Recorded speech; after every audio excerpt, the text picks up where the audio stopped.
Bonjour à tous et bienvenue à vous à ce point de l'actualité. L'Iran a annoncé dans la nuit de samedi à dimanche que le corps des gardiens de la révolution a lancé une vaste attaque de drones et de missiles contre l'entité sioniste en réponse aux nombreux crimes commis, notamment l'attaque contre la section consulaire de l'Iran à Damas. Le chef des forces armées iraniennes a affirmé ce dimanche que l'attaque menée dans la nuit contre l'entité sioniste avait atteint tous les objectifs en précisant qu'aucun centre urbain ou économique n'avait été visé par les drones et missiles iraniens, a déclaré à la télévision le général Mohamed Bagheri.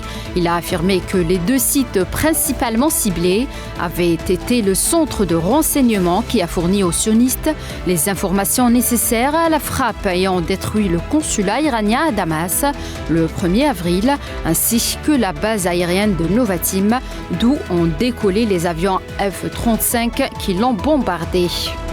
La mission permanente de l'Iran auprès des Nations Unies a déclaré que l'action militaire de son pays contre l'entité sioniste était basée sur l'article 51 de la Charte de l'ONU relatif à la légitime défense et qu'elle constituait une réponse à l'attaque meurtrière sioniste ayant visé le consulat iranien en Syrie. La mission a déclaré que l'attaque contre l'entité sioniste pouvait être considérée comme conclue. Toutefois, si l'entité sioniste commet une nouvelle erreur, la réponse de l'Iran sera beaucoup plus sévère.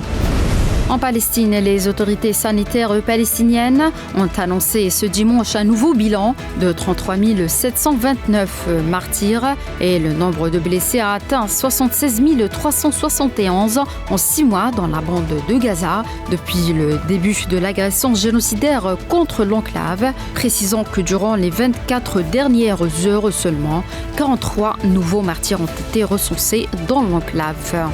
Une large campagne médiatique a été lancée ce dimanche par des militants et partisans de la cause palestinienne aux États-Unis pour dénoncer les crimes perpétrés contre les Palestiniens en Cisjordanie occupée par les colons extrémistes sionistes sous la protection de l'armée de l'occupation. Le peuple soudanais entame sa deuxième année de souffrance au milieu de l'une des pires crises humanitaires au monde, marquée par des déplacements massifs et des massacres de civils, conséquence d'un conflit armé qui était initialement limité à quelques villes du pays, avant d'engloutir plus de 70% du Soudan.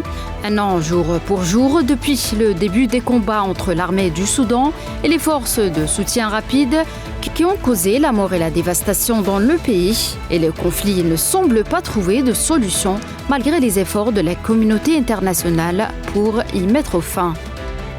Et enfin, une géante manifestation s'est tenue samedi à Niamey, au Niger, pour exiger le départ de l'armée américaine. Selon les chiffres officiels, ils étaient au moins 5000 à défiler dans la matinée depuis la place Tomo, située au centre-ville de Niamey.